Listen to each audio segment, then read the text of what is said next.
Oh, hi. Today, I'm going to talk to you about prepping for selling your stuff at an artist alley, art fair, convention, whatever. Selling your shit in person. This is coming at you today because if you're watching this the day it's uploaded, if it is currently February 16th, the year 2019, and you're able to get your butt to Lowell, Massachusetts, I will be at the Mill No. 5 Nerd Market at the little bazaar that they do from noon till 4. So please come hang out if you're around.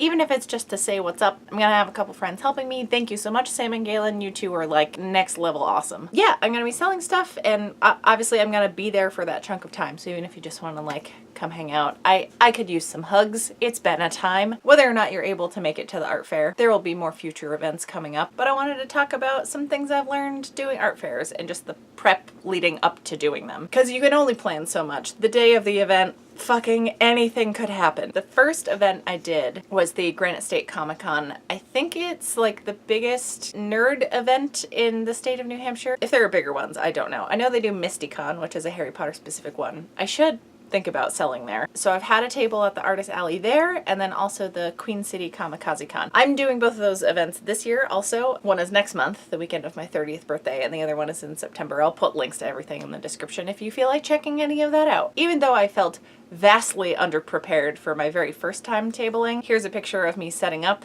and I don't know what I was doing, but I'm very much the person, as you've probably seen in some of my sewing videos, where I just gotta throw myself into the thing and I'll either sink or swim. So that first year I did Granite Con, it was like 2014, 2013 maybe. I want to say it was either like $100 or $125 for the table for the weekend. And yeah, I ended up breaking even, which for someone's first time at an artist alley, and especially at a bigger event like that, that felt really cool. I mean, I didn't pay myself for any of the time, but I didn't lose any money. Paying for the table, paying for parking and gas, paying for any of the material for the things I was making. I know that's not always the case, so that is one of my first pointers, is like, don't be completely crushed and discouraged if you end up losing money on your first one. One thing I did back then that I'm not gonna be doing as much going into it this year is that my focus was kind of like to build up my YouTube channel, and it is near impossible to translate IRL interactions into people like following your shit online. Before getting into specifics about the things I sell at my table, just generic artist table things I would recommend are business cards. These are real simple ones. My sister gifted these to me because she's hella supportive and awesome, and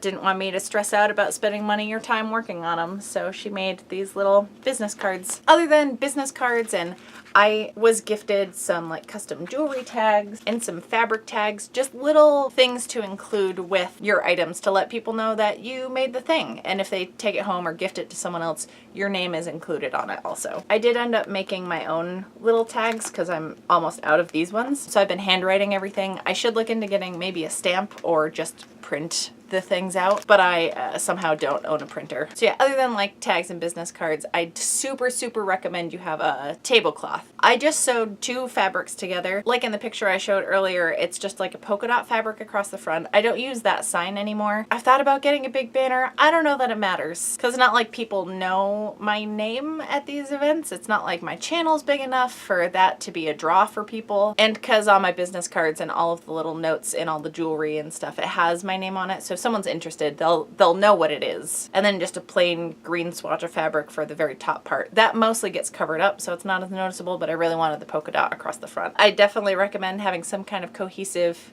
something going on. I do have like plain wood happening, and then some like metal structures that are going on. I did just buy an aluminum baker stand for some of my jewelry. I really like how that looks, so having kind of basic looking neutral accents, because all of the actual pieces are so bright, seems to be a good way to go. I am using this super bright stereo that I did to hold some of my items, but this is what's going to be displayed inside of it, is just plain brown paper bags. These are like blind grab bags that have some of my older inventory. There's at least 3 things in each one. I put a couple extras in some of them. It's kind of like a mystery thing, and I thought it would be cool to display those. And I guess getting into the actual structures of things, I do want to play around more with height at these upcoming events, because I pretty much had these locker stands, one on each side, and then this really big scarf display. So my table always looked like this.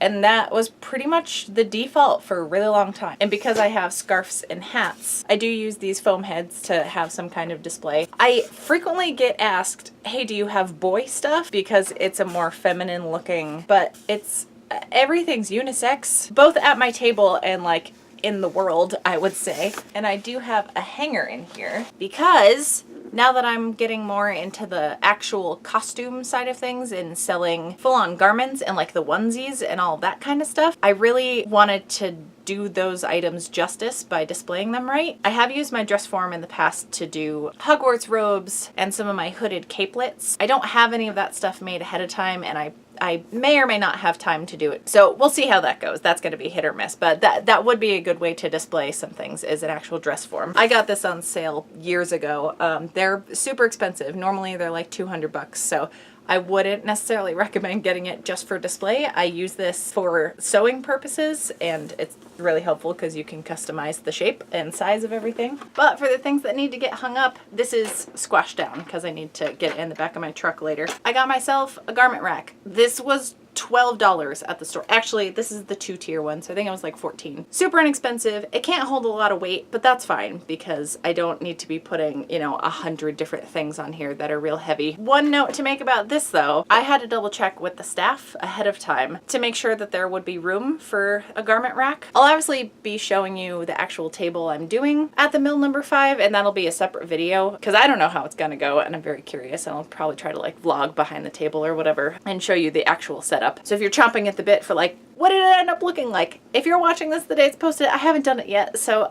it'll come out. Don't worry. I think this is just going next to my table from what the woman told me, but not every place is gonna have the space for extra pieces because you're paying for like a 6-foot, typically at the events I've done, it's been a 6-foot wide table, and that is a ton of space for me. Some people get more than one table, and that's rad. The Granite Con event I'm doing, they have all the tables directly next to each other, so there's no space on the side, but I did talk to them already, and they said they're gonna make sure my table's in a place where I can put this behind me so that people can, see the whole thing. Letting people play with like a sample or whatever and really kind of figure out what it is that they're potentially going to buy, I've noticed helps. And also having prices really well marked, either the individual items or just having very clear signage about how much each thing costs, because it definitely turns me away when the price is not posted on something. And then posting the price also means you can post deals. So like with my Hogwarts house earrings, I'm selling them for 12 a piece, but if you buy 2 pairs, you get them for 20 bucks. So you're saving a little money by getting more of them. So it's kind of like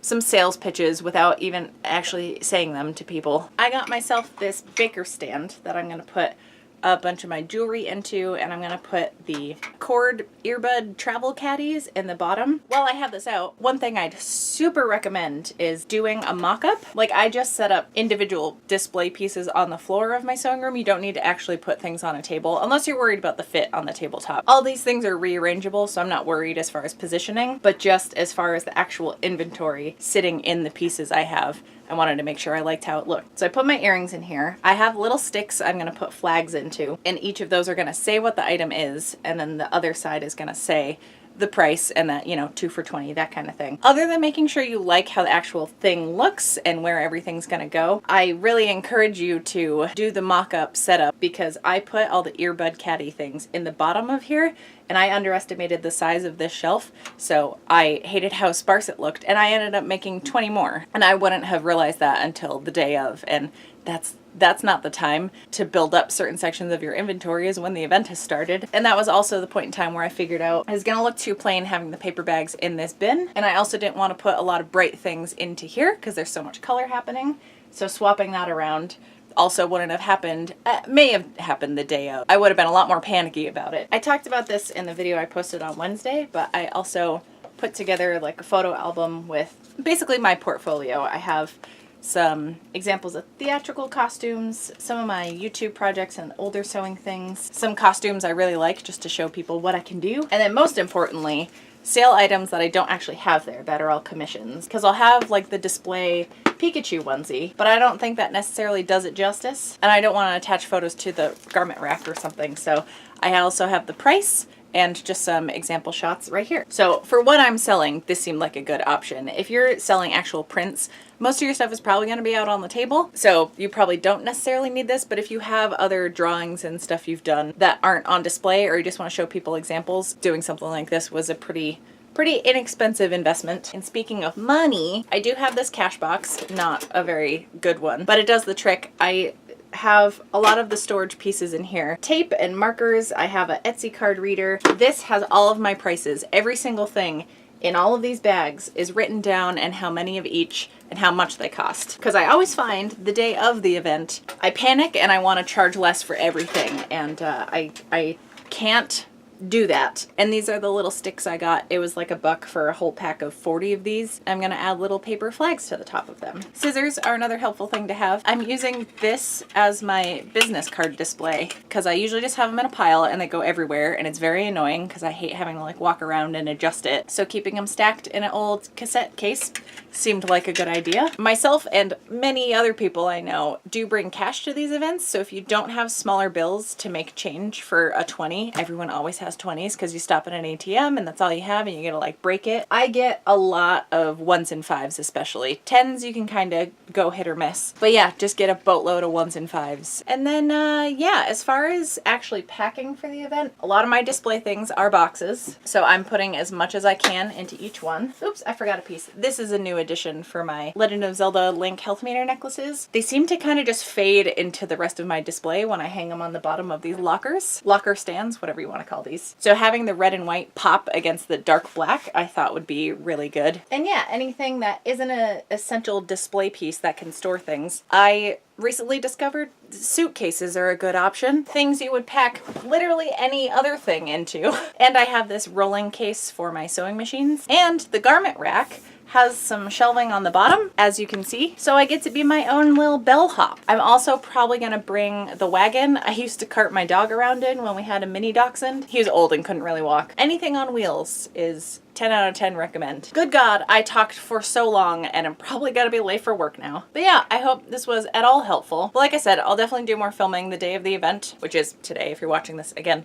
if you're anywhere near Lowell, Massachusetts, please come hang out. It's gonna be great. If not, and you still wanna buy some of my stuff, you can check out my Etsy shop. If you wanna check out my Patreon, I do send out mail time perks. So some of the stuff I've made for my Etsy shop and the art fairs, I occasionally send those out to people that are part of that perk. And I do have a perk that means I will make you your own custom things. And then I'll fucking make this fanny pack and show you how I'm doing it, because it seems like a pretty easy pattern. It's just I only have so many hours in the day. So if you want to subscribe and stay tuned for that shit, I'll put a link to that also. Oh my God, I have to go, but I will see you on Wednesday with another video. Scarves? Scarves.